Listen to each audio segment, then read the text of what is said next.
All right, to get your walls nice and flat so you do not have bows in your baseboard or your crown mold, I want to show you what we do. So we go through and we actually straight edge the entire house. We touch every wall, we touch every ceiling, and we check it all. And we want to get this thing within about 1/8 of an inch. So what I got in my hands here, these are cardboard shims, they're called drywall shims. About 1/8 of an inch, 1/16 of an inch thick. And then we got our planer that we'll run through with. So what we do is I take a straight edge and I'll go on all these walls and I'll throw this thing on here, and I'm looking for the high points. And I'll find my high points and then I'll buzz them off. I'll buzz them off with this planer.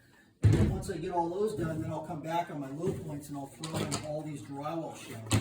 And so you'll see here we've got nail plates that are on here that are blocking any screws or nails from getting into from the drywall or anything else that gets screwed onto this wall to go into these wires.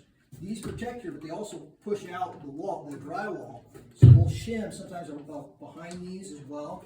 You'll see where there's other areas where there's a dip and a stud, and we'll actually shim that out there.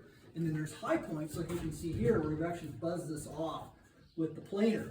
But we literally go through every inch of these walls and flatten these out. You come on over here on this side, and you can see, shoot down this angle over here. So like you can see here that this is, we're going flat here. We're also looking for the cross side of these doors. So we want to make sure that as you go across the door, you got the same line going across the door, so it's easy for the door setter when he comes across.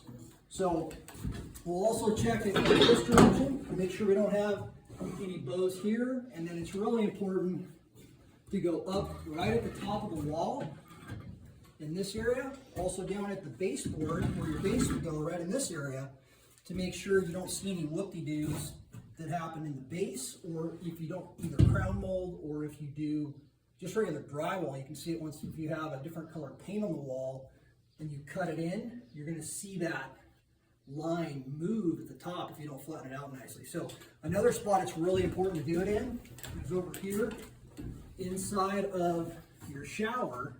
So if you got tile that's going up this wall here, you got to make sure this is nice and flat and level all the way around the top of the rim here against the ceiling. Otherwise you'll get to where you get really weird cut pieces. You'll have a gap like this on one side, or gap like that, big old fat joint at the top. Doesn't look very good. So I like to flatten those out nicely, and then that gets us to where we have a good looking crown, good looking tile, good looking baseboard. Really helps. So it's important, once all your rough trades are done, go through the house and straight edge all your walls. So hope that helps.